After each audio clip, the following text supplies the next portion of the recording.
ጤና ይስጥልን ሰላም በኢትዮጵያና በመላው ዓለም ያላችሁ ተከታታዮች እንደምን ቆያችሁ 7 ሰዓት ነው አሁን እዚህ አዲስ አበባ ከሚገኘው ዋናው ስቱዲዮአችን በቀጥታ ስርጭት የምትከታተሉት ዜና ኢትዮጵያ ተመልሷል አበይት ነጥቦቹን እነሆ ኢትዮጵያ ብሔራዊ ጥቅሟን ያማከለ ንቁ የዲፕሎማሲያዊ እንቅስቃሴ በማድረግ በቀጠናውና ዓለም አቀፋዊ መድረኮች ላይ ያላት ተፈላጊነትን አሳድጋለች ሲል የውጭ ጉዳይ ሚኒስቴር ገለጸ።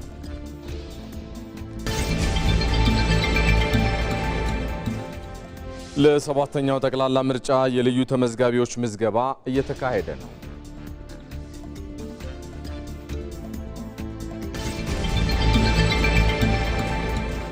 የኢትዮጵያ አየር መንገድ ጠንካራ መሰረት ያለውና ኢኮኖሚያዊ፣ ማህበራዊ፣ ፖለቲካዊና ዲፕሎማሲያዊ ትስስርን ያጠናከረ ነው። አየር መንገዱ በረራ የጀመረበትን 80ኛ ዓመት እያከበረ ነው።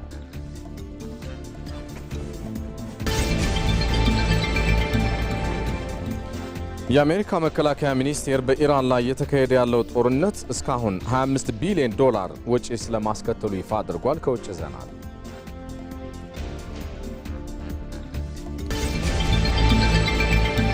በአውሮፓ ሻምፒየንስ ሊግ የግማሽ ፍጻሜ የመጀመሪያው ዙር ጨዋታ አትሌቲኮ ማድሪድ ከአርሰናል 1-1 ተለያዩ።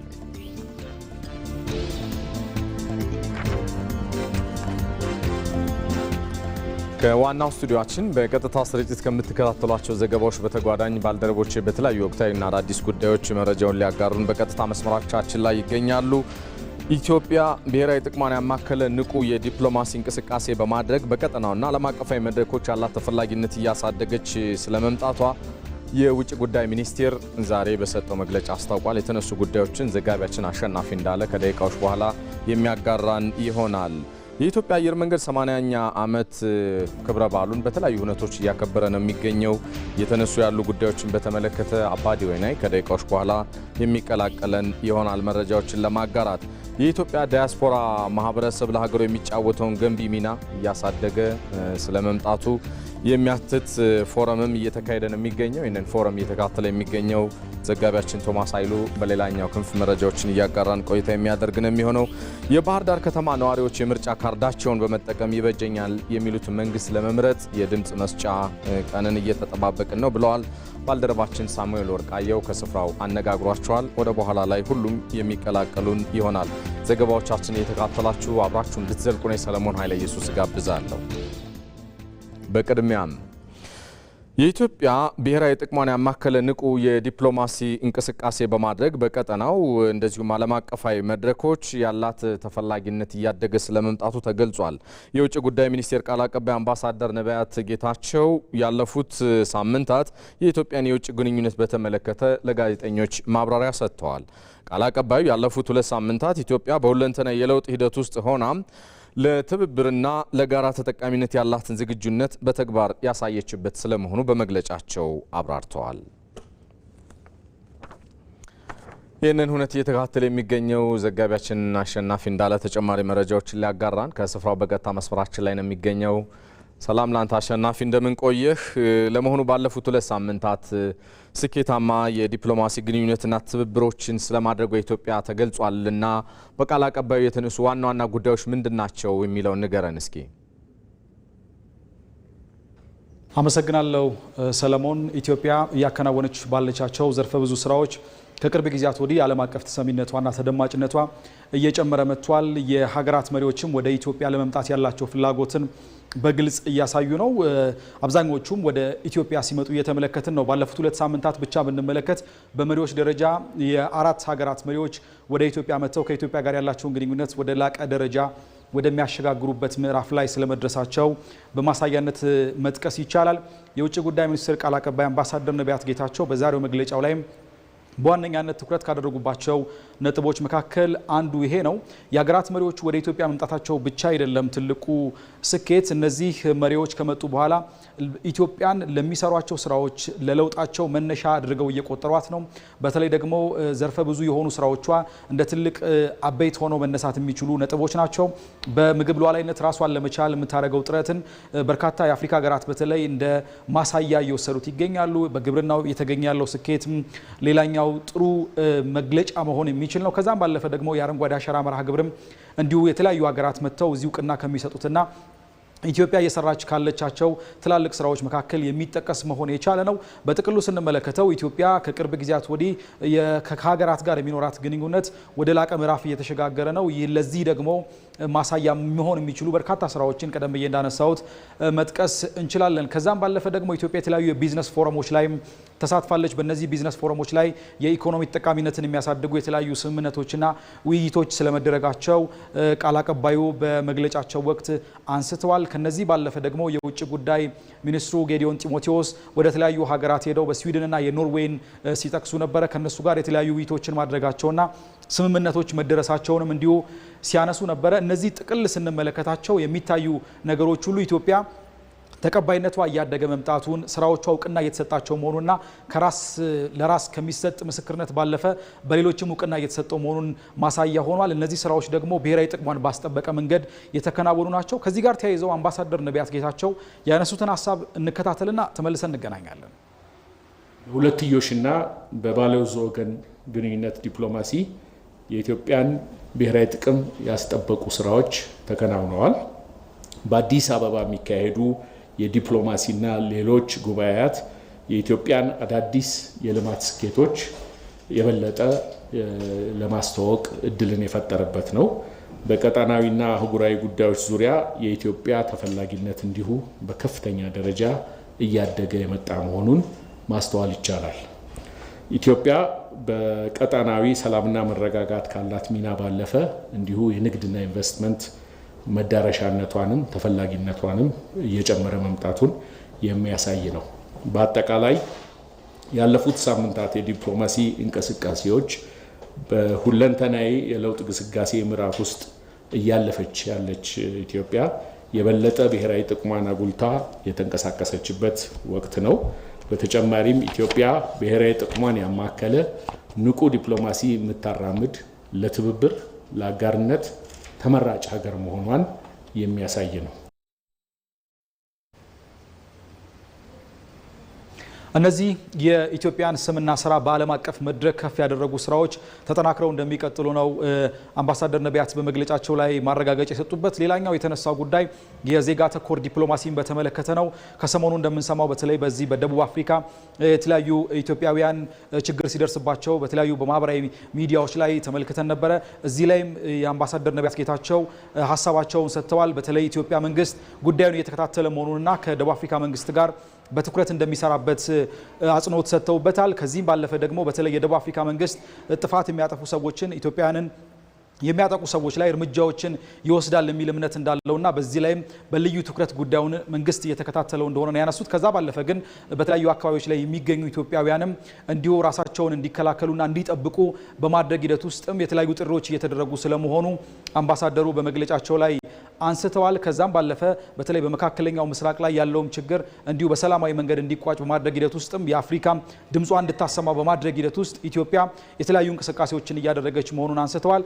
ከዛም ባለፈ ደግሞ አጠቃላይ የሚከናወኑ ስራዎች ዜጎችን ተጠቃሚ ማድረግ እንደሚጠበቅባቸውና የዜጎችን ደህንነትም በአስፈላጊ ሁኔታ የሚያስጠብቁ መሆናቸው ላይ መንግስት በልዩ ትኩረት እየሰራ እንደሚገኝ አንስተዋል። በጥቅል በመግለጫቸው ላይ ያነሷቸው ነጥቦች እነዚህ ናቸው። ባልደረባችን አሸናፊ እንዳለ ከውጭ ጉዳይ ሚኒስቴር አመሰግናለሁ። መልካም ቀን ይሁን። ዘገባዎቻችን ይቀጥላሉ። ወደ ላኛው የቀጥታ መስመር ዘገባችን ስንሻገር የኢትዮጵያ አየር መንገድ ጠንካራ መሰረት ያለውና ኢኮኖሚያዊ፣ ማህበራዊ፣ ፖለቲካዊና ዲፕሎማሲያዊ ትስስርን ያጠናከረ ተቋም ነው። አየር መንገዱ በረራ የጀመረበትን 80ኛ ዓመት በተለያዩ ሁነቶች እያከበረ ሲሆን በዛሬው ዕለትም ከደንበኞች ጋር ውይይት እያደረገ ይገኛል። በዚሁ መድረክም ሚኒስትሮችን ጨምሮ ከፍተኛ የመንግስት የስራ ኃላፊዎች ታዳሚ ሆነዋል። እዚሁ ጉዳይ ላይ እንቆያለን። ይህንን ሁነት እየተከታተለ የሚገኘው ዘጋቢያችን አባዲ ወይናይ ተጨማሪ መረጃዎችን ሊያጋራን በቀጥታ መስመራችን ላይ ነው የሚገኘው። አባዲ እንደምን ቆየህ? ለመሆኑ የኢትዮጵያ አየር መንገድ በ80 ዓመታት ጉዞው ምን ምን አበይት ስኬቶችን አስመዝግቧል ተባለ? በተለይም በኢኮኖሚው ላይ እየፈጠረ ያለው አስተዋጽኦስ በምን መልኩ ተገለጸ? ሰፊ ተግዳሮቶች የነበሩበትን ዓለም አቀፋዊ ጫናዎችን ተቋቁሞ በመዝለቅ ረገድ ስሙ ከፍ ያለ ነውና ማለቴ ነው። ንገረን እስኪ።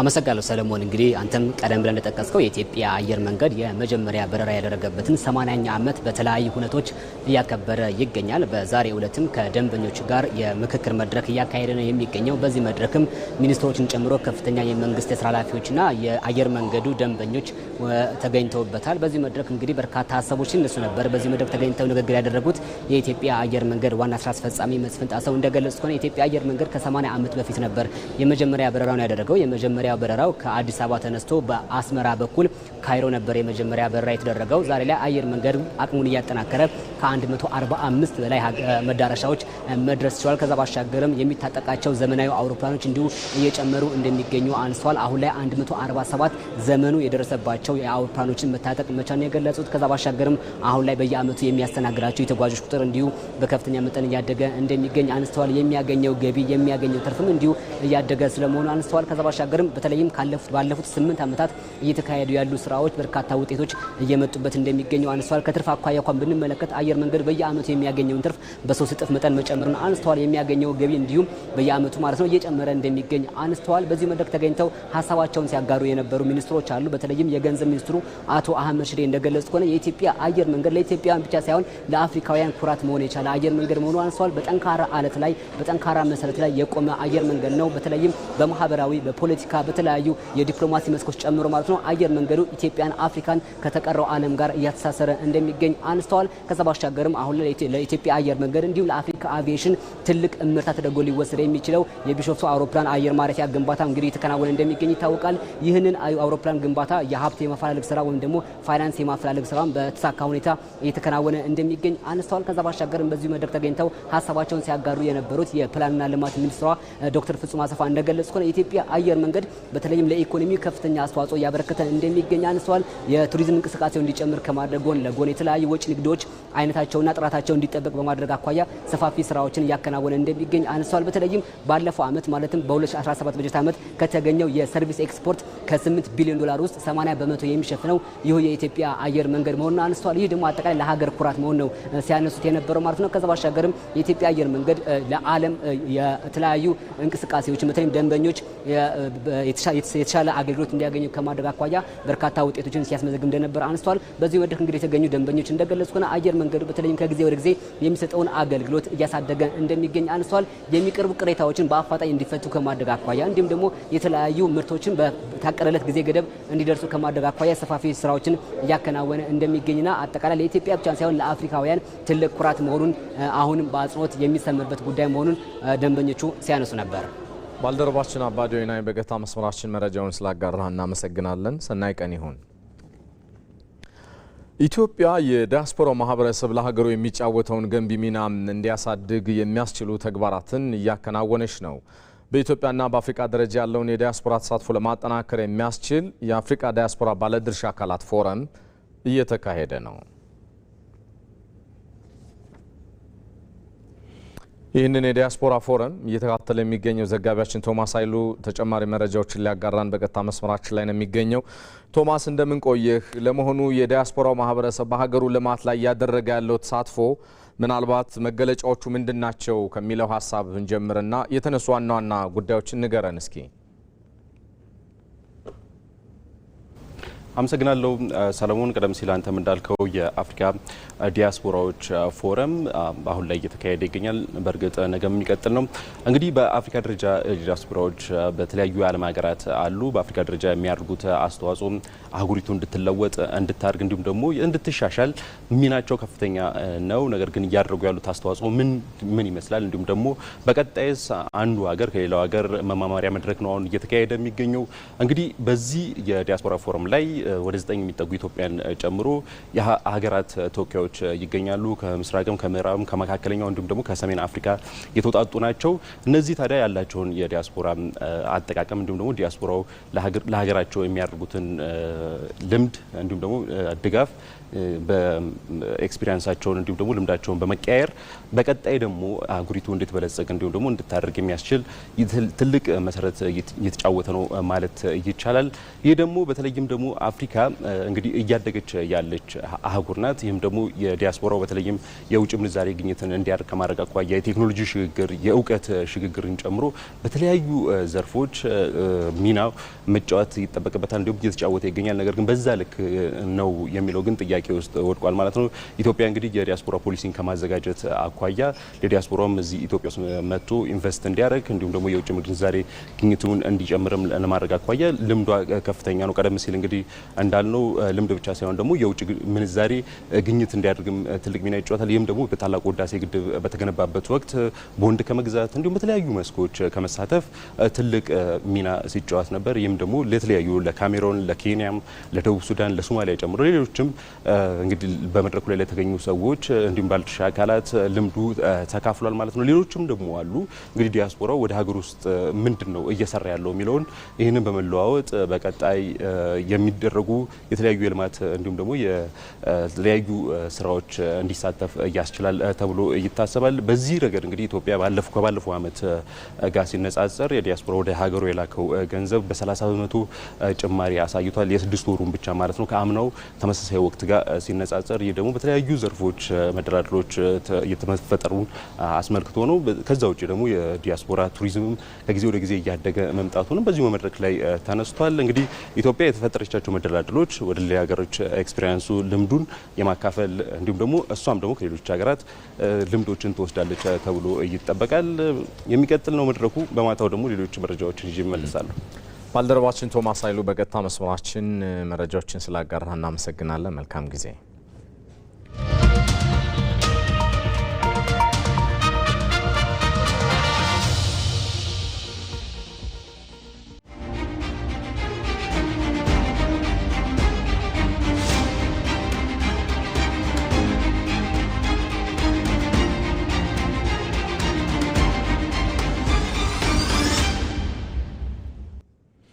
ከዜና ኢትዮጵያ ጋር ናችሁ። የተወደዳችሁ ዘገባዎቻችንም ይቀጥላሉ። የባህር ዳር ከተማ ነዋሪዎች የምርጫ ካርዳቸውን በመጠቀም ይበጀናል የሚሉትን መንግስት ለመምረጥ የድምፅ መስጫ ቀንን እየተጠባበቁ ናቸው። አስተያየታቸውን የሰጡ ነዋሪዎች አንድ የምርጫ ድምፅ በምርጫ ከፍተኛ ዋጋ ያላት ስለመሆኑ በመገንዘብ ዜጎች በምርጫ የነቃ ተሳትፎ ሊያደርጉ እንደሚገባም አስገንዝበዋል። እዚህ ጉዳይ ላይ እንቆያለን። ባልደረባችን ሳሙኤል ወርቃየው በስፍራ ያነጋገራቸው ባልደረቦችን ሀሳብ ይዞ ተጨማሪ መረጃዎችን ሊያጋራን በቀጥታ መስመራችን ላይ ነው የሚገኘው። እንደምን ቆየ ሳሙኤል? ድጋሚ መገናኘታችን ነው። የከተማዋ ነዋሪዎች የምርጫ ካርዳቸውን በአግባቡ በመጠቀም ለምርጫው በንቃት ለመሳተፍ ምን ያክል ተዘጋጅተናል አሉ? የነገሩን ሀሳብ ንገረን እስኪ። አመሰግናለሁ ሰለሞን። እንግዲህ ኢትዮጵያ በተለይ ከአንድ ወር በኋላ ሰባተኛው ጠቅላላ ምርጫን ታስተናግዳለች።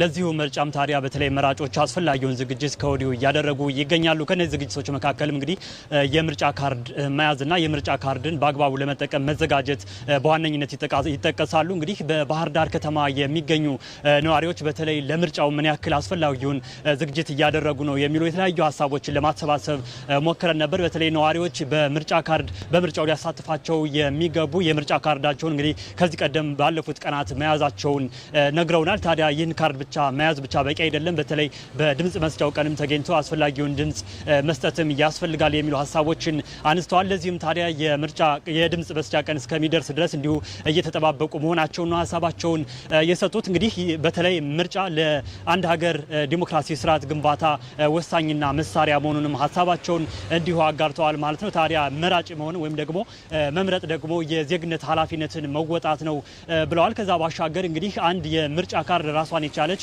ዋጋ አላትና ይህንን የአንድን የምርጫ ካርድ ወይም የአንድን ድምጽ ዋጋ በመረዳት ዜጎች በተለይ በድምጽ መስጫው ቀን በመሳተፍ ወይም በንቃት በመሳተፍ የበኩላቸውን አስተዋጽኦ ሊያበረክቱ እንደሚገባም ነው ሀሳባቸውን ያነሱት። በዚህ ረገድም እንግዲህ እነሱም የበኩላቸውን አስተዋጽኦ ለማበርከት ከወዲሁ ዝግጅቶችን ማድረጋቸውን አንስተዋል። እንግዲህ በምርጫው በተለይ ኢትዮጵያን ወደፊት ሊያሻግር የሚችል እንዲሁም በልማት በሰላምና በተለያዩ ሀገራዊ ግንባታዎች ሁሉ ኢትዮጵያን ወደፊት የሚያሻግር መንግስት ለመምረጥም አስፈላጊውን ዝግጅት ከወዲሁ እያደረጉ መሆናቸውን ተናግረዋል። እንግዲህ ለዚሁ ዝግጅት ያመች ዘንድም በተለይ በተለያዩ የሚዲያ አውታሮች እየተደረጉ የሚገኙ የተፎካካሪ የፖለቲካ ፓርቲዎች ክርክርን በተለይ ለመወሰን የትኛውን ፓርቲ ለመምረጥ ይበጀኛል የሚለውን ፓርቲ ለመምረጥ ለመወሰንም ታዲያ ይህ በተለይ በተለያዩ ሚዲያዎች እየተደረገ ያለው ክርክርም አስተዋጽኦ እያበረከተላቸው እንደሚገኝ ገልጸዋል ማለት ነው። ከዛ ባሻገርም እንግዲህ ሳይመርጡ ሌሎች በመረጡት መንግስት ከመተዳደር ይልቅ እኛ ይበጀኛል ወይም ይጠቅመኛል የምንለው መንግስት በመምረጥ ልንተባበር ወይም ልንሳተፍ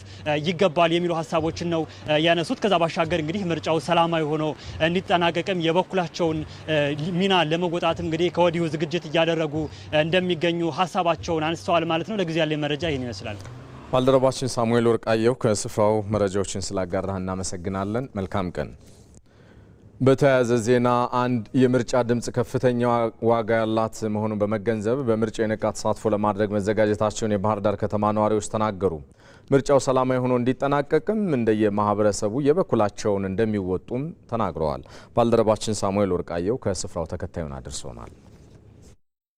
ኢትዮጵያ ሀብላ በጀመረቻቸው የምርጫ ታሪክ ዓመታት ጀምሮ በተደረጉ ሀገራዊ ምርጫዎች ሁሉ አንዱንም ሳላጎል ተሳትፊያለሁ ይላሉ የባህር ዳር ከተማ ነዋሪው አቶ ይስማው ልመነ። ኢትዮጵያ በእነዚህ የምርጫ ዓመታት ሁሉ የዴሞክራሲ ልምምዷን እያዳበረች ሰባተኛው ጠቅላላ ምርጫ ላይ ደርሳለች የሚሉት አቶ ይስማው ዛሬ ላይ አውጥተን በእጃችን የያዝናት ካርድ ብቻ ሳትሆን ሀገርን ወደፊት የሚያሻግር መንግስት ለመምረጥ ከፍተኛ ዋጋ ያላት መሆኑን መረዳት ያስፈልጋል ይላሉ። የሚደረገው ምርጫ ሁሉ ተሳትፊያለሁ። ምርጫ አካሂጃለሁ። ይጠቅመኛል የሚለውን ለሀገር ይጠቅማል፣ ያስተዳድራል የሚለውን መርጫለሁ። እስከዚህ ደርሻለሁ። ለሰባተኛ ዙር አሁን ግንቦት 24 ምርጫ ሊካሄድ ተመዝግቤያለሁ። አንድ ካርድ ትልቅ ዋጋ አላት። ለሀገር ፍቅር የሚወደውን የሚጠቅመውን ልትመርጥና ልታሳድግ ስለምትችል በጥንቃቄ ምርጫ መደረግ እንዳለበት ለተመዘገበው ሕዝብ ማስተላለፍ እፈልጋለሁ። የከተማዋ ነዋሪዎች የያዙትን የምርጫ ካርድ በአግባቡ ለታለመለት ዓላማ ለማዋል ግንቦት 24ን እየተጠባበቁ ነው። ለመጀመሪያ ጊዜ በምርጫ በመሳተፍ የነገዋን ኢትዮጵያ በመቅረጽ ሂደት ውስጥ ልትሳተፍ የምርጫ ካርዷን ይዛ በጉጉት የምትጠባበቀው ወጣት ተናኘ ወርቅ ደምሴ እንደምታስረዳውም አንድ ድምፅ ከፍተኛ ዋጋ አላት፣ ታሸናንፋለችና ካርዳችንን በአግባቡ በመጠቀም የመምረጥ መብታችንን ልንጠቀምበት ይገባል ስትልም ምክሯን ለግሳለች። የምርጫ ካርድ 3 የመጀመሪያ ነው። ያው ድምጼ እንዳይባክን ድምጼ ልጠቀምበት ጓጉቻለሁ። ግንቦት 24 ሲደርስ ይበጃል ይሆነኛል የሚለውን ያው ለአገሪቱ ሰላም፣ ለወጣቱ ስራ ፈጣሪ አገሪቱ ማልማትና ማበልጸግ ይችላል የሚለውን ልመርጥ ያው ግንቦት 24ን በጉጉት እየጠበቁኝ ነው። ያው ድምጽ ዋጋ አለው። ድምጻችን ደግሞ ለሌሎች ያው ካርድ ወስደን ቤታችን ማስቀመጥ ወይም ሌላ ነገር ሳይሆን ድምጻችን እንጠቀምበት፣ ተጠቀሙበት ይላል። አስተያየታቸውን የሰጡ ሌሎች የከተማዋ ነዋሪዎችም መምረጥ የዜግነት ኃላፊነት ነው፣ ለዚህ ደግሞ ሌሎች በመረጡት መንግስት ከመተዳደር ይልቅ እኔ ራሴ ይበጀኛል የሚለውን መንግስት ለመምረጥ ተዘጋጅቻለሁ ብለዋል። አንድ ሰው ራሱ የመረጠው እንዲያስተዳድረውና ራሱ አገሪቱ እንዲመራ ይፈልጋል። ይሄ ያው ለዲሞክራሲ የራስ ማንነት የምትፈልገውን ነገር ሁሉ ለመጠየቅ የሚያመች ራስ የመረጥከው ነገር ሲሆን ነው የሚሆነው። አስፈላጊ ሆኖ ስለተገኘ እኛም ያው ምርጫ ካርዱን ካወጣን ባሳ ጀምሮ ያው ግንቦት 24ን ተባበቅ ለምን ማንኛውም መምረጥ እንዳለብን ውስጣችን ያውቃል። ይበጀናል ይሆነናል የሚለውን አገር ያስቀጥላል የሚለው የምናውቀው እኛን ነዋሪዎች ነን በይበልጥ። ያ ስለሆነ ያው እንግዲህ ያን ነገር በተስፋ በጉት እየጠበቅን ነው። እዚያን ቀን በሰላም ያደርሰን እያልን ነው። በየሚዲያዎች የሚደረጉ የተፎካካሪ ፓርቲዎች ክርክሮች ዜጎች ይበጀኛል የሚሉትን መንግስት ለመምረጥና ለመለየት ምቹ ሁኔታን መፍጠሩንም አንስተዋል። እንደ ሰባተኛው ሀገራዊ ምርጫ ቦርድ በነጻነት ፓርቲዎች አጠቃላይ የሚያደርጉበት ክርክር በጣም አስደናቂ ነው ብዬ አምናለሁ። ማህበረሰቡ በደንብ ይህንን እነዚህ ነገሮች ተከታትሎ አዳምጦ ይበጀኛል፣ ይጠቅመኛል፣ ሀገሬን ያሳድግልኛል፣ የኔንም ጥያቄ ይፈታልኛል ብሎ የሚያስበውን ፓርቲ መምረጥ ግን የማህበረሰቡ ግዴታ አለበት። መብቱንም መጠቀም ብቻ አለበት ብዬ አምናለሁ። ህዝብ የስልጣን ባለቤት ነው። ህዝቡ ታዲያ ይህንን መብቱን ተጠቅሞ በድምጽ መስጫው ቀን የነቃ ተሳትፎ ሊያደርግ እንደሚገባም አስገንዝበዋል። ይህ በዚህ እንዳለ በምርጫ አሻራቸውን ለማኖር መመዝገባቸውን የሐዋሳ ዩኒቨርሲቲ ተማሪዎች ተናገሩ። የኢትዮጵያ ብሔራዊ ምርጫ ቦርድ የዜጎችን በምርጫ የመሳተፍ መብት ለማረጋገጥ ባመቻቸው የበይነ መረብ ስርዓት የከፍተኛ ትምህርት ተቋማት ተማሪዎች ለምርጫ እየተመዘገቡ ናቸው። አስረሳ ወግሼ በሐዋሳ ዩኒቨርሲቲ የ3ኛ ዓመት ተማሪዋ ሊዲያ ባካልና ጓደኞቿ ዘንድሮ ለመጀመሪያ ጊዜ ያገኙትን የመምረጥ መብት በአግባቡ ለመጠቀም ዝግጅት አድርገዋል። ምርጫው እስካሁን በንድፈ ሐሳብ የተማረችውን የመምረጥና የመመረጥ ትምህርት በተግባር የምታረጋግጥበት በመሆኑ የተለየ ስሜት እንደፈጠረባትም ተማሪ ሊዲያ ትናገራለች። ያው የመጀመሪያ ጊዜ ነው ምርጫ ስመርጥ እና ይሄ ትልቅ ኃላፊነት እንዳለብኝ እንዲሁም ደግሞ ይሄ ሲቲዝን የሚሰጠው ቢሎንጊንግነስ ፊሊንግ አለ አይደለ?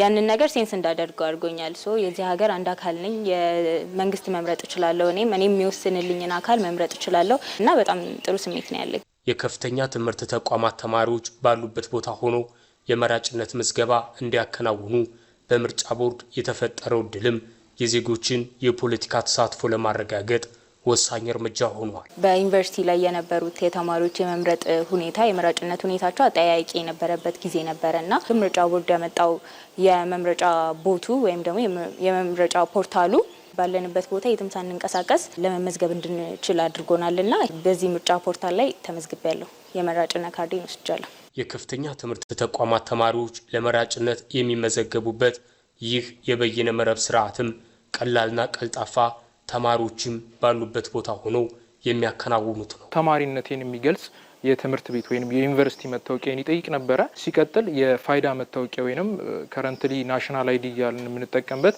የዛን የሚስጥር ቁጥር ነው የሚጠቀመው። ሶ እነዚህ ነገሮች አሟልቼ ያው ቬሪፊኬሽን ኮድ ገብቶልኛል። ባለሁበት ዩኒቨርሲቲ የትም ቦታ ሳለጉላላ የምርጫ ካርዴን ወስጄ የዜግነት የመምረጥ መብት ተጠብቆልኛል ማለት ነው። በቀላሉ ስልካችንን በመጠቀም በእጃችን ያሉ ላፕቶፖችን በመጠቀም ማውጣት የሚችልበት ሚንስ ስለፈጠረ በግል ደስ ይለኛል። ፖርታሉን በመጠቀም ደግሞ እንደ ማንኛውም ዜጋ ሀገራዊ ግዴታችንን ለመወጣት የመራጭነት ምዝገባ አከናውነናል። ከዛ በዘለለ ካርድም ወስጄ የምርጫ ቀኑ በመጠባበቅ ለመምረጥ የተዘጋጀው እገኛለሁ ማለት ነው። ምርጫ ዜጎችና ሀገር ነገ ለሚፈልጉት ጉዳይ ዛሬ ላይ የሚወስኑበት በመሆኑ የፖለቲካ ፓርቲዎችን ሀሳብ በጥንቃቄ መመርመር እንደሚገባም በተማሪዎች ይገለጻል። በሚቀጥሉት ዓመታቶች ውስጥ በነዛ ወጣቶች ላይ ለሚመጣው ተጽዕኖ ተጠያቂነትን አሁን ላይ መውሰድ ማለት ነው። ምርጫ ኢትዮጵያን በዓለም ካሉ ታላላቅ ሀገራት አንዷ ለማድረግ እያንዳንዱ ስቴፕ በጣም ትልቅ ቫልዩ ያለው ማለት ነው። ለዛ ነው የምፈልገውን መንግስት እንዲመጣ የምመሰርተው ማለት ነው። የትኛው ፓርቲ የተሻለ ፖሊሲ ይዟል፣ የትኛው ፓርቲ የተሻለ እቅድ ይዟል የሚለውን በመመልከት ለሀገራችንም ሆነ ወደፊት ህልማችን ሊያሳካ የሚችል ነገር ሊሆን ይችላል። ይህን ሁሉ ከግምት ውስጥ በማስገባት መምረጥ ያስፈልገናል ማለት ነው። ያ የምንመርጠው ፓርቲ ለቀጣይ ሀገሪቱን 5 ዓመታት የሚመራ ነው። ያ ማለት ደግሞ አንድ ሰው ሄዶ ሲመርጥ የፓርቲዎችን አይዲዮሎጂና የሚከተሉትን ስትራቴጂ ሀገሪቷን በምን አይነት መንገድ ማስተዳደር እንዳለባቸው ለህብረተሰቡ የሚገቡትን ቃል ቀድሞ ማወቅ አንድ ተቀዳሚ ስራ ነው የሚሆነው የኛ የመራጮች ማለት ነው። የከፍተኛ ትምህርት ተቋማት ተማሪዎች በምርጫ ቦርድ የተፈጠረውን የምዝገባ ስርዓት በመጠቀም የዜግነት ኃላፊነታቸውን ሊወጡ እንደሚገባም ተጠቁመዋል። መብቷን ነው እየጠየቀች ያለችው፣ የባህር በር መብቷን። ለ3 አስርተ ዓመታት ታፍኖ የኖረውን የኢትዮጵያን የባህር በር ጥያቄ ከቀጠናችን አልፎ ዓለም አቀፍ እውቅና እንዲሰጠው ማድረግ ችሏል። በምን አይነት የውጭ ግንኙነት መርህ ነው ኢትዮጵያን የባህር በር ባለቤት የምታደርጓት? አንድ የባህር በር ሳይሆን ከሁሉም ጋር በምንፈጥረው ብልህነት የተሞላበት ጥበብ የተሞላበት ዲፕሎማሲ የባህር በር እናስገኛለን። እንዴት ይመለስ ነው? በዲፕሎማሲያዊ መንገድ ማስመለስ ይቻላል።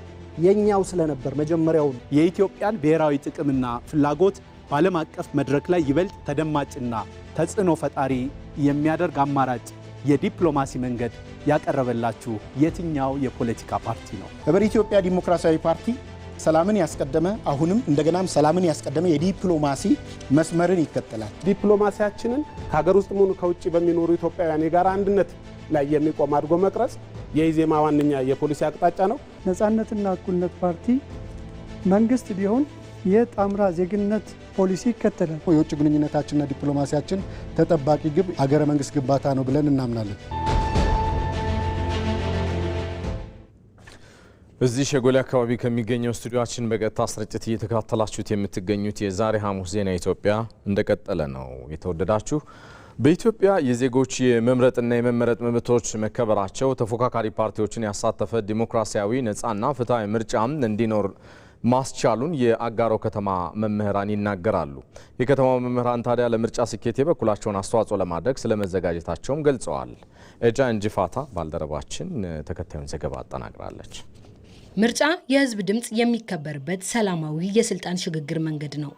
ይህም ሀገርን ከግርግርና ካልተረጋጋ የፖለቲካ ድባብ ይታደጋል። በኢትዮጵያ የዜጎች የመምረጥና የመመረጥ መብቶች መከበራቸውና የተለያዩ ተፎካካሪ ፓርቲዎችም በምርጫ ንቁ ተሳትፎ ማድረጋቸው ዲሞክራሲን ለመገንባት የተጀመረው ጉዞ አመላካች ነው። እጋ ፍለኖን መርሳ ቶርባፋ አከጉቱ ብያት ገገፈሙዳፊ ከነዴሙ ለሰባተኛው ጠቅላላ ምርጫ እኔም እንደ አንድ ዜጋ የሚሆነኝን ለመምረጥ ዝግጁ ነኝ። ምርጫ ማለት የነገን ትውልድ መንገድ ማስተካከል ማለት ነው። እዚህ ደግሞ ከ18 ዓመት በላይ የሆነ ሰው የመምረጥ ኃላፊነት አለበት ማለት ነው። ፍለኖ ብያ ለሳ መርሳ ቶርባፋ ከነፍለች ዳፊ ለሰባተኛው ጠቅላላ ምርጫ ጥሩ ዝግጅት እያደረግን ነው። ይመራናል የምንለውን ፓርቲ የመምረጥ መብት አለን። እኔም የምርጫ ካርድ ወስጃለሁ። ለመምረጥም ዝግጁ ነኝ። ዲሞክራሲያዊ ስርዓት ባለበት ሀገር ሰላም ይሰፍናል። ሰላም ባለበት ደግሞ ኢንቨስትመንትና እድገት ይፋጠናል። በአጋሮ ከተማም የሚገኙ መምህራን የምርጫ ካርድ በመውሰድ በሰባተኛው ጠቅላላ ምርጫ ላይ በንቃት ለመሳተፍ ተዘጋጅተዋል። በሰባተኛው ጠቅላላ ምርጫ ለመምረጥ የምርጫ ካርድ ወስጃለሁ። ይሆነኛል የሚለውን ፓርቲ ለመምረጥ ዝግጁ ነኝ። ህዝቡ ይህንን አውቆ የሚሆነውን ፓርቲ መምረጥ አለበት። ፍለኖ መርሳ ለሰባተኛው ጠቅላላ ምርጫ ጥሩ ዝግጅት እያደረግን ነው።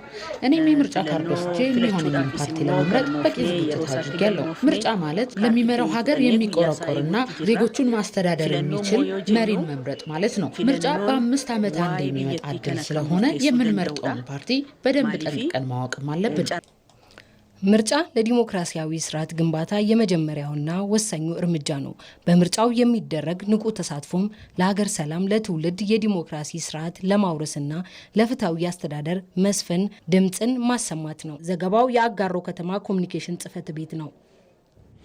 ይህ በዚህ እንዳለ በምርጫ ሂደት ውስጥ መራጮች ቀጣይነት የሚያስተዳድረውን ፓርቲ ለመምረጥ የሚያስችላቸውን የምርጫ ክርክር ወሳኝ ምዕራፍ እያደረጉ ቀጥለዋል። በኢትዮጵያም ለሰባተኛው ጠቅላላ ምርጫ ዜጎች የመራጭነት ካርድ ይዘው ድምፅ የሚሰጡትን ፓርቲ በመለየት ላይም ናቸው። ፓርቲዎቹ በዚህ ወቅት ከመተታቸት ወጥተው ያላቸውን የፖሊሲ አማራጮች እንዲያቀርቡም ይጠበቃል።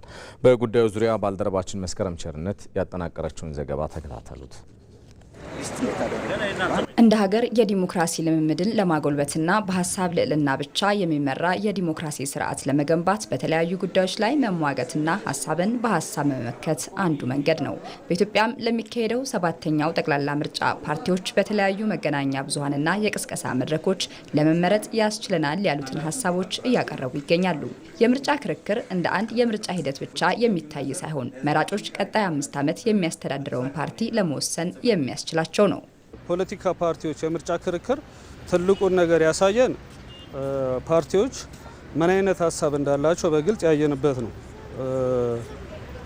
የተሻለ ርዕዮተ ዓለም ይዘው የተሻለ የፖሊሲ አማራጭ ይዘው ከመቅረብ አንጻር ውስንነት በጣም ያየንበት፣ ከመወቃቀስ ፖለቲካ ያለፈ ነገር ቢኖረው ብለን የምንመኝበት አይነት ነበረ። ግን በተወሰነ መንገድ በአንዳንድ የፖለቲካ ፓርቲዎች ላይ የፖሊሲ አማራጮችን እንጠብቅ ነበረ።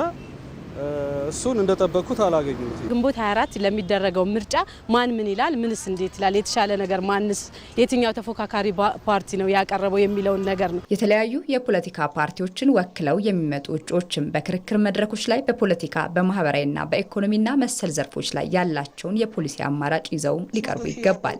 የፖለቲካ ፓርቲዎች ከመወቃቀስና ከመተቻቸት በመውጣት ሀሳብን በሀሳብ የሞክቱና ሀሳባቸውን መሸጥ ከነሱ የሚጠበቅ ነው። ለምርጫ የሚወዳደሩ የፖለቲካ ፓርቲዎች ብዙ ስራ ይጠብቅባቸዋል። ሁልጊዜ በተቃውሞ ላይ የተመሰረተ መሆን አለበት ብዬ እኔ አላምንም። የራሳቸውን ሀሳብ ነው ይዘው መቅረብ ያለባቸው። እስከዛሬ ድረስ በነበሩ ልምምዶች የሀሳብ ልዕልና ላይ ውስንነት አለብን። የምንከራከረው እኔና አንቺ በሀሳብ መሆን አለበት እንጂ እኔ ያንቺን ተክለ ስብዕና ወይም ያንቺን ማንነት ወይም ደግሞ አንቺ የተቋቋምሽበትን የፖለቲካ ርዕዮት ወይም አቋም ከማንነትሽ ጋር ወይም ደግሞ አንዳንዴ የፖለቲካ ፓርቲዎች የብሔር ውክልና አይነት ያላቸው ከሆነ ምናልባት በሌሎች ሀገራትም ጭምር የምናይበት ለግጭት የሚጋብዙ አይነት ነገር ሲሆኑ ከነዛ መቆጠብ ይኖርብናል ማለት ነው። ከፍ ያለ የክርክር ይዘት፣ ከፍ ያለ የፖሊሲ ይዘት፣ ከፍ ያለ የፖለቲካ ስርዓት ፍልስፍና የኢትዮጵያ ችግር የኢትዮጵያ ብቻ እንዳልሆነ ማሳየት ያስፈልጋል። የኢትዮጵያ መልካምና የኢትዮጵያ ችግር የቀጠናውም የሀገርም ነው። የኢትዮጵያ መልካም ነገር ለቀጠናውም ለሀገርም ነው፣ ለአህጉሩም ነው።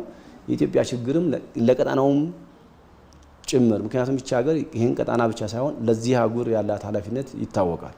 በዛ ልክ የሚመጥን አጠቃላይ አደረጃጀት መዋቅር፣ አጠቃላይ የሀሳብ መዋቅር፣ የፖሊሲ መዋቅር፣ የፖሊሲ ከፍታን ከፍ ያለ ትንሽ ወደ አስተሳሰብ ልዕልና ከፍ ቢል የሀሳብ ልዕልና ላይ ቢመጡ ጥሩ ነው። ተለዋጭ በሆነው የዓለም ፖለቲካ ውስጥ የሀገርን ብሔራዊ ጥቅም የሚያስከብርና ለዜጎችና ለሀገር የተሻለ ሀሳብ ማን ይዞ ቀርቧል የሚለውን ለመለየት ፓርቲዎች ራዕያቸውንና አማራጭ ፖሊሲያቸውን በግልጽ ሊያቀርቡም ይጠበቃል። ለዚች ሀገር ይሆናል የሚለውን የሀሳብ አማራጭ ነው ይዞ መቅረብ ያለበት። ስለዚህ ሀሳብ ነው እችን ሀገር የሚያስተዳድረው፣ ሀሳብ ወደ ተግባር ነው የሚሄደው። ስለዚህ ሀሳባቸውን ከትችት በዘለለ ወጥተው የፖለቲካ ፓርቲዎች ያላቸውን ለዚህ ለመራጩ ሕዝብ ያላቸውን ርዕዮተ ዓለም፣ አስተሳሰብ፣ አመለካከት ላይ ትኩረት አድርገው በደንብ የሚያቀርቡልን ለእኛም ለመራጮች የተሻለ እይታ ይኖረናል ብዬ አስባለሁ። ምርጫው እዚህ ጋር የሚያስፈልገን ነገር አንደኛ ለሀገር የሚጠቅም መሪ ነው መምረጥ ያለብን። አገሪቷን ማን ቢሆን ማን ይበጃታል የሚለውን መሪ ነው። ክርክሩን በደንብ ሰምተነዋል፣ አይተነዋል። ሁላችንም ግን ያው በውስጣችን የራሳችን ውሳኔ ያለን ማለት ነው። መራጮች የትኛውን ፓርቲ እንምረጥ የሚለውን የሚወስኑበት የምርጫ ክርክር በምርጫ ሂደት ውስጥ ወሳኝ ምዕራፍ ነው። ሰባተኛው ጠቅላላ ምርጫን አስመልክቶ ህብረ ብሔራዊነትና ዜግነት በኢትዮጵያ በሚል የፓርቲዎች ክርክር ተካሄደ። 4 የተለያዩ የፖለቲካ ፓርቲዎች በምርጫ ክርክሩ ላይ ተሳትፈው የፖሊሲ አማራጮቻቸውን አቅርበዋል። ሞላ ለማየሁ ተከታትሎታል። የኢትዮጵያ ብሔራዊ ምርጫ ቦርድ 7ኛው ጠቅላላ ምርጫን አስመልክቶ ህብረ ብሔራዊነትና ዜግነት በኢትዮጵያ በሚል የፓርቲዎች ክርክር አካሂዷል። 4 የተለያዩ የፖለቲካ ፓርቲዎች በምርጫ ክርክሩ ላይ የተሳተፉ ሲሆን የአማራ ብሔራዊ ንቅናቄ አብን፣ ባልደራስ ለእውነተኛ ዲሞክራሲ ባልደራስ፣ የወሎ ህዝቦች ዲሞክራሲያዊ ፓርቲ ወህዴፓ እንዲሁም የአፋር ህዝብ ፓርቲ አህፓ ናቸው። አብን ዜግነትን መሰረት ያደረገ ለማንነትና ብዝሃነት እውቅና የሰጠ የፖሊሲ አማራጭ አቅርበዋል።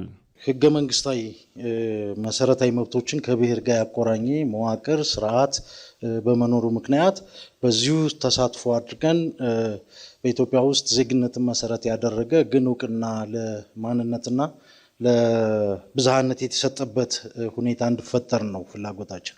ይሄ ሊበራል እንትናችን የመጨረሻ ግባችን ነው ማለት ነው። የግለሰቦች መብት ላይ የተመሰረተ እንዲሁም ፌዴራላዊ አወቃቀርን መሰረት ያደረገና ሁሉንም ቋንቋዎች ያከበረ የፖሊሲ አማራጭ ያቀረበው ወህዴፓ አረበኛ ቋንቋን ተጨማሪ የፌዴራል ቋንቋ እንደሚያደርግ ጠቁሟል።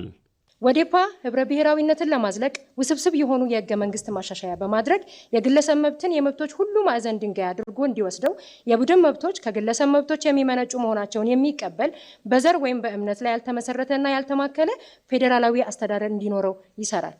የሁሉም ብሔር ብሔረሰቦች ቋንቋ በእኩልነት መከበር ከሀገራችን ብሔር ብሔረሰቦች ቋንቋዎች መካከል አማርኛ፣ አፋን ኦሮሞ፣ ትግርኛና ሶማሊኛ እንዲሁም ማህበራዊ፣ ኢኮኖሚያዊ፣ ፖለቲካዊና አካባቢያዊ መስተጋብሮችን ለማሳደግ ለማጽናት አረብኛ ቋንቋ የፌዴራል መንግስቱ ፌዴራል የስራ ቋንቋ ይሆናል።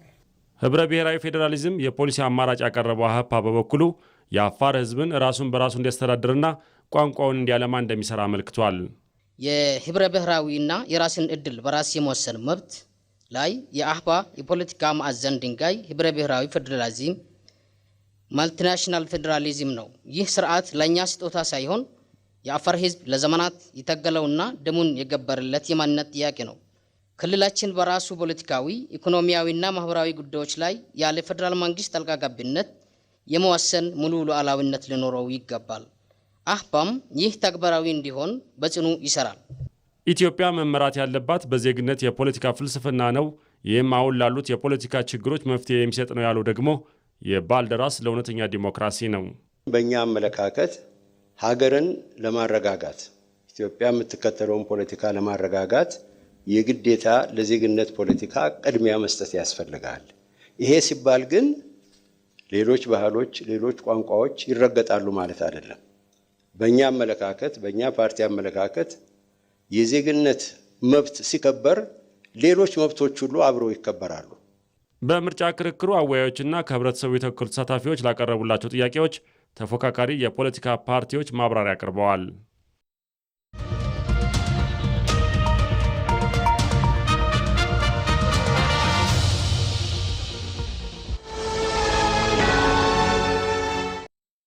በየ4 ዓመቱ የእግር ኳስ አድናቂዎች በጉጉት የሚጠብቁትን ትልቁ የእግር ኳስ ውድድር ይመለከታሉ። በሞቀ መንፈስ በጋራ የድጋፍ ዝማሬ አስደሳቹን የእግር ኳስ ትዕይንት እርስዎ በአካል መታደም ይችላሉ።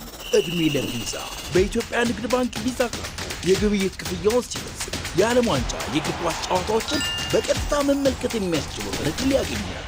ነካ አድርገው ከፍለው ወደ ፊፋ 2026 የዓለም ዋንጫ ይጓዙ።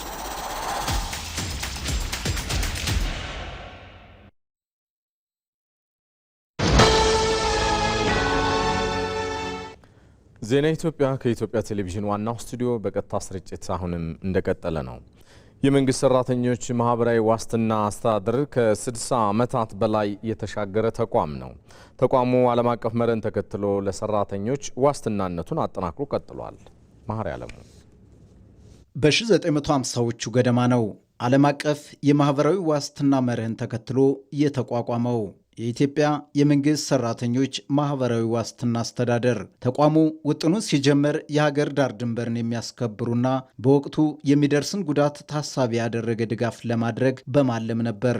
በተለይ መጀመሪያ ሲጀመር በሀገር መከላከል የተሰማሩና በጦር ጉዳት የደረሰባቸው እንዲሁም ተሰውተው ቤተሰቦቻቸው ያለ ረዳት የቀሩትን አሰባስበው በመርዳት የተጀመረ ነው። በዚያ ዘመን ላይ የነበረው አንድ አይነት የሲቪል ሰርቪስ ሰርቫንት ለሆኑት ብቻ የጡረታ ክፍያ ይፈጸም እንደነበረ ያሳያል። ያው የራሱ የሆነ ውስንነት አለው፣ ግን ጅማሮ በዛ የመጣ ነው። ያ የዛን ጊዜ እንግዲህ ምንድነው ይሄ የመንግስት ሰራተኞች ማህበራዊ ዋስትና ኮሚሽን ተብሎ የሚጠራበት ዘመን ነው ማለት ነው። ያው ከሌሎች ሀገር ተሞክሮዎችን በመውሰድ የመነሻው እርሾ የዛኔ የጀመረ ነው። ማህበራዊ ዋስትና ዜጎች ለነገ የሚሉትና ዋስትና ሊሆናቸው የሚችል ለትውልድ የሚሻገር በመሆኑ ጠቀሜታው ከፍ ያለ ነው። በጉልምስና ጊዜያቸው ያገኙትን ሲሰሩ የነበረው በድካማቸው ጊዜ አካለ ስንኩል መሆን አለ፣ ከአቅመ ደካማ መሆን አለ። ያንን ጊዜ ይሄ እንደ ልጅ ሆኖ የሚያገለግል ነው። አለኝ ብለን ነው እኛ ስንሰራ የነበረው። ጡረታና ማህበራዊ ዋስትና ለእኛ ሀብታችን ነው፣ ልጃችን ነው፣ ጧሪያችን ነው። ጡረታ አለኝና ጡረታ የለኝም ትልቅ ልዩነት አለው። ጡረታ ከሌለህ እኮ ምንድን ነው የምታገኘው? አንደኛ ትንሽ አቅም ካለ ሀማል ትሸከማለህ ወይ ትላላካለህ። ያ ሲያቅትህ ጎዳና ትወጣለህ። የለህማ ምንም ነገር የለም። ገብቶሃል? ይሄ ግን ጡረታ መኖሩ ለአንተ ትልቅ ነገር ነው። አንደኛ ቦር መተህ ጡረታን ትወስዳለህ። ያ ጡረታ ለአንተ ጥቅም አለው። ቤተሰብን ታስተዳድራለህ። በተቻለ መጠን ደግሞ የሆነ ስራ ተጨማሪ ብትሰራበት አንተ የተሻለ ነው። ደንበኛ ከሆንኩ 29 ዓመቴ ነው። እሱም እኮ ራሱ ያረጋግጣል። ማህበራዊ ዋስትና ማለት አንድ ሰው ለፍቶ ደክሞ ወጥቶ ወርዶ መጨረሻ ለህይወቱ ዋስትና የሚሆነው መደበኛ የሆነ ካፒታል መመስረት ማለት ነው። ማህበራዊ ዋስትና የኢትዮጵያ የመንግስት ሰራተኞች ማህበራዊ ዋስትና አስተዳደር አሁን አሰራሩን ዘመናዊና ቀልጣፋ በማድረግ በቴክኖሎጂ የታገዘ ለማድረግ እየሰራ ይገኛል።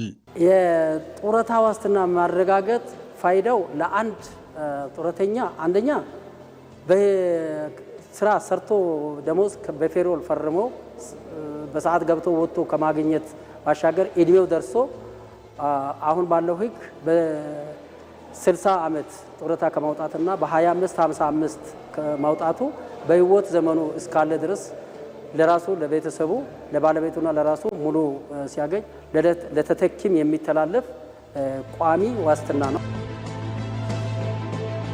ተቋሙ አሁን ላይ የአገልግሎት ተጠቃሚዎቹን ገቢ ለማሳደግ የተለያዩ ተግባራትን እየከወነ ይገኛል። እንግዲህ በቀጣይ አሁን የተሰሩ ህንፃዎች ተጨማሪ ገቢ ነው የሚያስገኙት። ይህንን ገቢ በመጠቀም የአገልግሎት ተጠቃሚዎቻችንን ወይንም ደግሞ ባለመብቶቻችንን ህይወታቸውን የማሻሻል ገቢያቸውን የማሳደግ ስራ በተገቢው የሚሰራበት ነው የሚሆነው። አዋጭነታቸውን በተጨባጭ በማረጋገጥ ሌሎች ኢንቨስትመንቶች ላይ የመሰማራት ዓላማ ነው ያለን። በቀጣይ ደግሞ የኢንቨስትመንት ስብጥሮችን በማስፋት የበለጠ ገቢ የምናሳድግበትን ከገቢያችንን ተነስተን ደግሞ ባለመብቶቻችንን ሕይወትና የገቢ ደረጃቸውን የምናሻሽልበት የሚሆን ነው የሚሆነው። አሁን ላይ የጡረታ ባለመብቶችን ተጠቃሚ የሚያደርጉ ማሻሻያዎችን በማድረግ የመንግስትን ብቻ ሳይሆን በግሉ ዘርፍ የሚገኙ ዜጎችንም የማህበራዊ ዋስትና ሽፋን እንዲያገኙ መስራቱን ቀጥሏል። የግሉ ዘርፍ በጤናው ላይ የሚያደርገው ተሳትፎ እያደገ መጥቷል። ለውጡን ተከትሎ ታዲያ የጤና ፖሊሲ ክለሳ መደረጉና የሪፎርም ስራዎች መተግበራቸው በዘርፉ እየተመዘገቡ ላሉ ውጤቶች እርሾ ሆነው ቀጥለዋል። መድኃኒቶችን በሀገር ውስጥ አምርቶ መጠቀም የውጭ ምንዛሬን ከማስቀረትም ባለፈ የጤና ሉዓላዊነትን ለማረጋገጥ የሚደረገውን ጥረትም እያገዘው ነው። አልጋነሽ ተካ ባልደረባችን በጉዳዩ ዙሪያ ተከታዩን ይዛለች። መከላከል ላይ ብቻ ተወስኖ ለ3 አስርት ዓመታት የዘለቀው የኢትዮጵያ የጤና ፖሊሲ የወቅቱን ሀገራዊ፣ አህጉራዊና ዓለም አቀፋዊ ነባራዊ ሁኔታዎችን ከግምት ውስጥ ባስገባ መልኩ ተሻሽሏል። አዲሱ ፖሊሲ ከመከላከል ባሻገር ጥራት ያለው የአክሞ ማዳን አገልግሎትንም በማካተት የጤናውን ዘርፍ ወደ አዲስ ከፍታ የሚያሸጋግር ሆኗል። ከለውጡ ዓመታት በፊት የጤና ተቋማት መዋቅራዊ አደረጃጀት፣ ዘላቂ የጤና ፋይናንስ ስርዓት ዝርጋታ እንዲሁም የአገልግሎት ጥራትና ፍትሐዊ ተደራሽነት ለዘርፉ ዋነኛ ተግዳሮቶች ነበሩ። ይሁን እንጂ የፖሊሲ ክለሳውን ተከትሎ በተከናወኑ ተግባራት አበረታች ውጤቶች ተመዝግበዋል። በጤናው ዘርፍ የታየው ስር ነቀል ለውጥ የመንግስት የጤና ተቋማት ተደራሽነት ላይ ተጨባጭ ለውጥን አምጥቷል። በጤናው ሴክተር ከለውጡ በፊት የነበሩት የመንግስት ተቋማት 19000 አካባቢ የነበሩ ሲሆኑ እነዚህኑ ያህል ደግሞ ጥራታቸው በጣም ዝቅ ያለ የነበረ ወቅቱን የማይመጥኑ በተለይ በኮቪድ ሁላችንም እንዳየነው የሀገራችንን ትልቅ ስብራት ፊት ለፊት ያወጣ ጫና የነበሩን ተቋማት ነበሩን። እነዚህን ተቋማት በተለይ ከተደራሽነት አንጻር ወደ 21290 ከፍ ማድረግ የተቻለ ሲሆን እነዚህ የነበሩን ደግሞ የበለጠ የማጠናከር ስራ ተሰርቷል። በተለይ ዓለም አቀፍ ጫናዎች ሲመጡ የዚህ ተቋምና የዚህ አይነት አሰራር ዋና ግብአቱን ብዙዎቻችን የተመለከትንበትና ኢትዮጵያም ዝግጅቷን ለሉዓላዊነት በጤና ሉዓላዊነት የሰራችበት ተቋም ነው። የመድኃኒት ስርጭት መጠኑን በዛው ልክ በተለይ ደግሞ የምንገዛና የምናቀርባቸው መድኃኒቶችን ስንመለከት 8% ብቻ ነበረ ከአገራችን ምርት ውስጥ ድርሻ የነበረው። በአሁን ሰዓት ላይ 44% አካባቢ የመድኃኒት ድርሻ ወይም ደግሞ የግብዓቶች ድርሻ በራስ አቅም በራስ ተቋማት ተመርተው የሚቀርቡ መሆናቸው የጤና ሉዓላዊነትን በደንብ አረጋግጦ የሚያሳይ ነው። ከለውጡ በፊት 7000 ብቻ የነበሩት የግል የጤና ተቋማት ከሀገራዊ ለውጡ ወዲህ የግሉ ዘርፍ ተሳትፎም በአገልግሎትና በቁጥር ሰፍተው ከፍተኛ እድገት ማሳየቱ ለዜጎች የአማራጭ የሕክምና አገልግሎት ተጠቃሚነት ትልቅ ስኬት ሆኗል። መድኃኒትን በሀገር ውስጥ የማምረት አቅምን ለማሳደግ በተሰራው ስራ የተመዘገቡት አመርቂ ውጤቶች የጤና ሉዓላዊነት ጉዞ ማሳያ ናቸው። ለዘመናት በሀገር ውስጥ አይታሰቡም ተብለው ተስፋ የተቆረጠባቸውና በሚሊዮኖች የሚቆጠር የውጭ ምንዛሬ ተከፍሎባቸው በውጭ ሀገራት ብቻ ይከናወኑ የነበሩ ውስብስብ ሕክምናዎች ዛሬ በኢትዮጵያ ምድር በኢትዮጵያውያን ባለሙያዎች እውን መሆን ጀምረዋል። ይህ በጤናው ዘርፍ የታየው ግዙፍ እመርታ ፖሊሲው ከመከላከል ባለፈ የአክሞ ማዳን አቅምን ለማሳደግ የነደፈው ስትራቴጂ ፍሬ እያፈራ መሆኑን በግልጽ ያሳያል። የኢትዮጵያ ሐኪሞች በጥርስ ጥቂት ሊሆኑ ይችላሉ፣ ግን በጣም ምርጥ ሐኪሞች አሉ። የኢትዮጵያ ሐኪሞች በተለይ ስትሮክን በሚመለከት እነ ዶክተር ወንደሰን ስንት የውጭ ሀገር ዜጋ እንደሚያድኑ ማመን አትችሉም። ብዙ ሙያተኞች አሉ። በአጥንት አንዳንዱ ለማመን ይከብዳል እኮ እጁ ተቆርጦ የተሰበረን ሰው ጠግኖ እጅ የሚቀጥሉች ኢትዮጵያ ውስጥ አሉ። ግን ሐኪሞች አንድ ማወቅ ያለባቸው ነገር አለ። ኢትዮጵያውያን የኢትዮጵያን ጀግኖች በህይወት ሳሉ ለማድነቅና አብረን ለመስራት አልበቃንም ገና። መንግስት የኢትዮጵያን የብልጽግና ጉዞ ለማፋጠን ጤናማ ማህበረሰብ መፍጠርን ቅድሚያ የሚሰጠው ጉዳይ በመሆኑ ድጋፉን አጠናክሮ ቀጥሏል። ጤና ተቋማት ሕክምና ብቻ የሚሰጥባቸው ሳይሆኑ ታካሚው ገና ግቢ ውስጥ ሲገባ በስነ ልቦናው ረክቶ የፈውስ ጉዞውን እንዲጀምር የሚያደርጉ ጽዱና ማራኪ አካባቢዎችን የመፍጠር ስራ በስፋት እየተከናወነ ይገኛል። ይህም በሜዲካል ቱሪዝም ኢትዮጵያን የሕክምና ማዕከል የማድረግ ጉዞ አንድ አካል ነው። ዋጋ ብቻ ሙያ ብቻ በቂ አይደለም። የኛ የህክምና ጣቢያዎች የህክምና ሆስፒታሎች ለበሽተኛ አይሆኑም። በቀላል ቋንቋ ለበሽተኛ አይሆኑም። በሽተኛ ቅድም አርቲስት እንዳልኩት ነጭናጫ ነው እና ሽታው፣ አካባቢው አይመችም። ይሄን በግልጽ ማወቅና መስራት አለብን። ለዚያ ነው ለማደስ ለማሻሻል እንሞክረው። ለምሳሌ ጫካ ከሙዚየሙ ቀጥሎ አንድ በዓለም አቀፍ ደረጃ ትልቅ የሚባል ሆስፒታል ሰርተን ወደ ውጭ የሚወጡ ሰዎች እናስቀር ብለን ዲዛይን ሰርተን ጨረታ ስናወጣ ለቤቱ ግንባታ ብቻ $300 ሚሊዮን ጠየቁ። ለቤቱ ግንባታ ብቻ። እቃውን ደግሞ አስቡት። ያ ሆስፒታል ቢሰራ ልክ እንደ ክሊቭላንድ እንደሚባለው ደረጃ ነው። ሰው ውጭ ሀገር ሄዶ ከመታከም ይድናል። ግን ገንዘቡ ኢኒሺያል ኢንቨስትመንቱ ግን ቀላል አይደለም። ያም ሆኖ እሱንም እንሰራዋለን። መንግስት የጤና አገልግሎት ጥራትንና ተደራሽነትን ለማረጋገጥ ለግሉ ዘርፍ የሰጠው ትኩረትና ያሳየ ቁርጠኝነት በዘርፉ አዲስ መነቃቃትን ፈጥሯል። የጤና አገልግሎት በመንግስት ትከሻ ላይ ብቻ የሚወድቅ ሳይሆን የግሉ ዘርፍ በባለቤትነትና በጋራ አጋርነት የሚሳተፍበት እንዲሆን መንግስት ያላሳለሰ ጥረት እያደረገ ይገኛል። የግል ሆስፒታል ጤና ጣቢያ ካልተጋነነ 20 ወይም 30 ቦታ አዲስ አበባ ውስጥ ባለፉት 2-3 ዓመታት ሄጃለሁ። አያቸዋለሁ። በሽተኛ ጠይቃለሁ። መሬት ካነሰ ባካችሁ ጨምሩላቸው ላለሁ፣ ዲዩቲ ፍሪ ከሆነ ባካችሁ ላለሁ እሞክራለሁ። ግን ያልሞላልኝ እጅ ነው። ያየሁትን ነገር በሙሉ እዛው እየፈታው ለመሄድ የአቅም ውስንነት ስላለ እንጂ በሜዲካል ሴክተር የፕራይቬት ሴክተሩ ጠንክሮ የኛ ሐኪሞች ከሚሰደዱ ቦታ ኖሯቸው ሆስፒታል ኖሯቸው ቢሰሩ ያ ቀዳሚ ፍላጎቴ ነው። በቅርቡም በነበረኝ የሚዲያ ኤንጌጅመንት ሰምታችሁ ከሆነ አላቅም ለአንድ መድኃኒት አምራች ኩባንያ ብድር አልተሰጠም ብዬ እንዴት ብስጭት እንዳው ሰምታችኋል። እና ጤና በጣም ክሪቲካል ነገር። የተጀመሩት የሪፎርም ስራዎችና የፖሊሲ ለውጦች ተዳምረው ኢትዮጵያ የጤና አገልግሎቷን በቴክኖሎጂና በምርምር እንድታዘምን ያግዛሉ። ይህም በጤናው ዘርፍ የተሟላ የጤና ሉዓላዊነት ያላት ጠንካራ ሀገር ለመገንባት ለተያዘው ብሔራዊ ግብ እንደ ትልቅ መነሻ ተወስዷል። ይህ ዜና በቀጥታ እየተላለፈላችሁ የሚገኘው ከኢትዮጵያ ቴሌቪዥን ነው። ከውጭ ለትንታኔ የመረጥነውን ጉዳይ እናጋራችሁ። የአሜሪካው መከላከያ ሚኒስቴር በኢራን ላይ እየተካሄደ ያለው ጦርነት እስካሁን $25 ቢሊዮን ወጪ ስለማስከተሉ ይፋ አደረገ። ይህ ከፍተኛ ወጪ ታዲያ በመጪው ህዳር ወር በሚካሄደው የሀገሪቱ አጋማሽ ምርጫ ላይ ለፕሬዚዳንት ዶናልድ ትራምፕ ፓርቲ ከባድ የፖለቲካ ፈተና ስለመደቀኑ ተነግሯል። አዝመራው ሙሴ። የአሜሪካ መከላከያ ሚኒስትር ፔንታጎን በኢራን እየተካሄደ ያለው ጦርነት እስካሁን $25 ቢሊዮን ወጪ ማስከተሉን ይፋ ማድረጉ በዋሽንግተን የፖለቲካ ሰማይ ስር ከፍተኛ ውጥረት አንግሷል።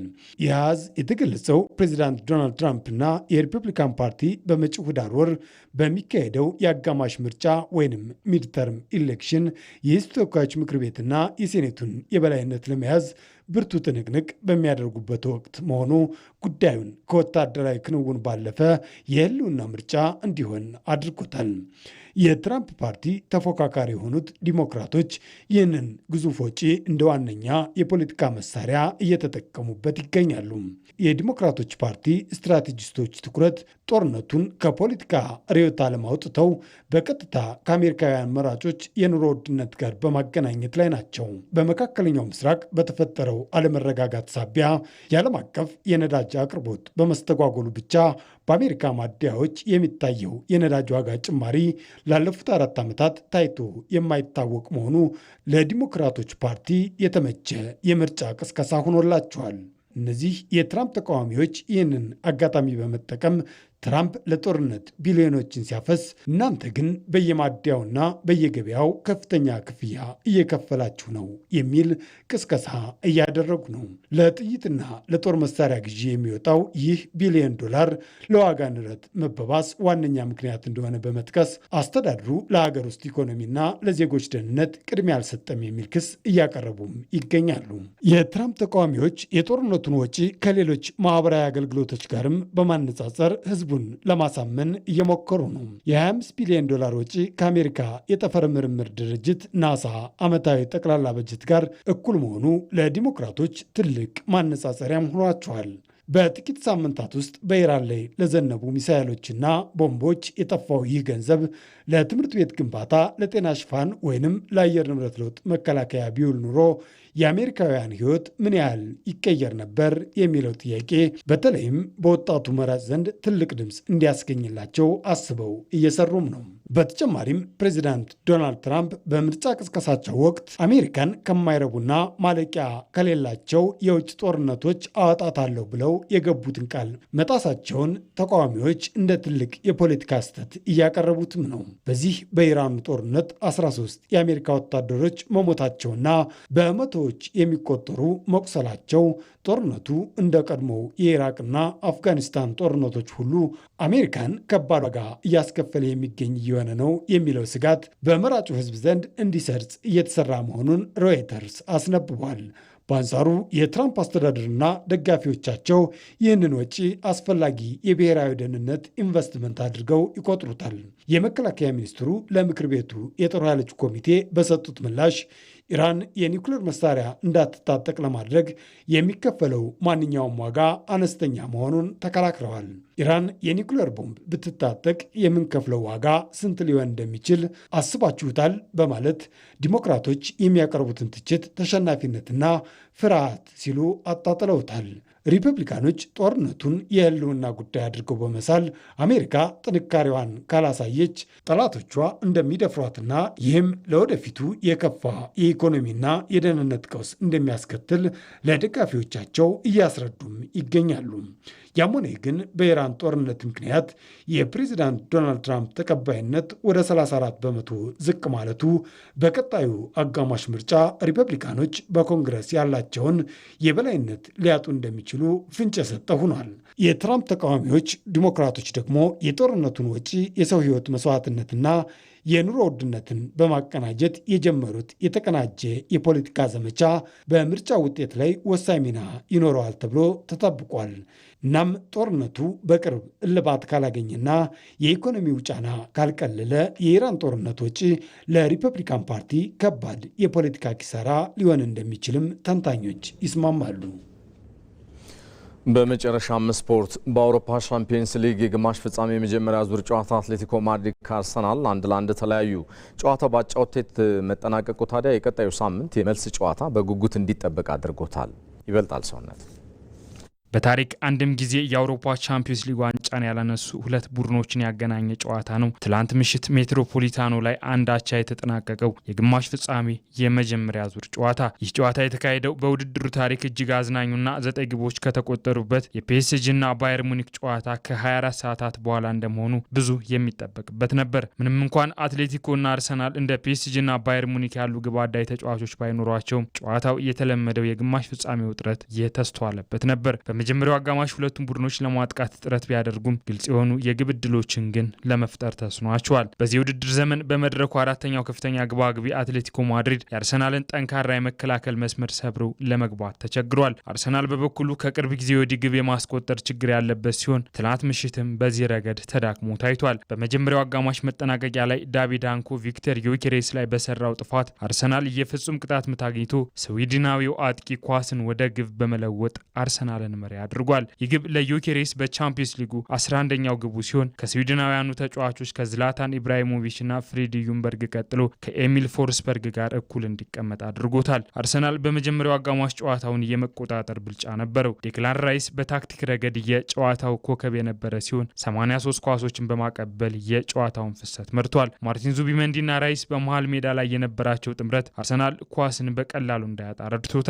ዮኬሬስ በአትሌቲኮ ተከላካዮች ላይ አካላዊ ጫና በመፍጠርና ወደ ኋላ የተሳበ ኳሶችን በማከፋፈል የአርሰናል የማጥቃት ምንጭ ነበር። የፍጹም ቅጣት ምቱን ያስገኘውም በዚሁ እንቅስቃሴው ነው። አትሌቲኮ ማድሪድ ጨዋታውን በለመደው የመልሶ ማጥቃት ስልት ቢጀምርም በሁለተኛው አጋማሽ መጀመሪያ ላይ አርሰናልን በከፍተኛ ጫና አስጨንቋል። ማርኮስ ሎሬንቴና አዴሞላ ሉክማን በአርሰናል የመስመር ተከላካዮች ቤን ዋይትና ፒየር ሂንካፔ ላይ የማያባራ ጫና በመፍጠር ቡድኑ እንዲሳሳት አድርገዋል። ማርኮስ ሎሬንቴ ወደ ግብ የመታት ኳስ በቤን ዋይት እጅ በመነካቷ አትሌቲኮዎች የፍጹም ቅጣት ምት አግኝተው ሁሊያን አልቫሬዝ ግቡን አስቆጥሮ ጨዋታውን አንዳቻ አድርጓል። ለአልቫሬዝ በ41 ጨዋታዎች 25ኛው የቻምፒየንስ ሊግ ግቡ ሲሆን ሊዮኔል ሜሲን በመቅደም 25 ግብ ላይ የደረሰ ፈጣኑ ደቡብ አሜሪካዊ ተጫዋች ሆኗል። ሁሊያን አልቫሬዝ ከአጥቂነት ባለፈ በነጻነት በመንቀሳቀስ የአርሰናልን የመከላከል መዋቅር ሲያናጋ አምሽቷል። ፍጹም ቅጣት ምቱን ከማስቆጠሩም በላይ ለግሪዝማንና ሉክማን ግልጽ የግብ ዕድሎችን ፈጥሯል። ሁለቱም ቡድኖች በፍጹም ቅጣት ምት ግብ እንዲቆጠርባቸው መገደዳቸው የተከላካይ ክፍሎች ተጫዋቾቻቸው ላይ የነበረውን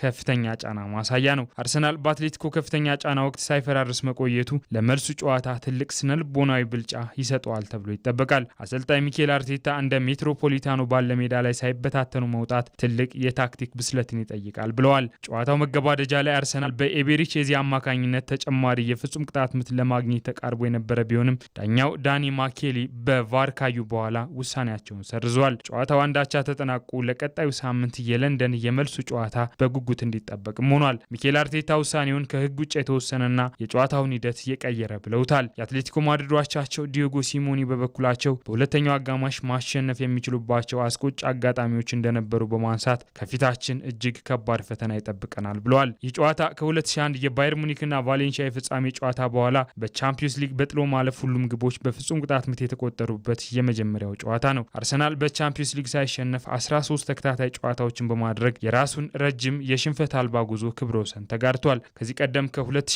እስከ 2006 ይህንን ማድረግ ችሎ ነበር። በዚህ የውድድር ዘመን ከአምስቱ ታላላቅ የአውሮፓ ሊጎች በሁሉም ውድድሮች አርሰናል 57፣ አትሌቲኮ ማድሪድ ደግሞ 55 ጨዋታዎችን በማድረግ ብዙ የተጫወቱ ቡድኖች ናቸው። የተወደዳችሁ ለዛሬ ሐሙስ በቀጥታ ስርጭት እዚህ ዋናው ስቱዲዮአችን ከሚገኘው የኢቢሲ ዋናው ስቱዲዮ ይሄንን ይመስል ነበር። ኢቢሲን ምርጫችሁ አድርጋችሁ አብራችሁን ስለዘለቃችሁ እናመሰግናለን። ሰለሞን ኃይለ ኢየሱስ ሰላም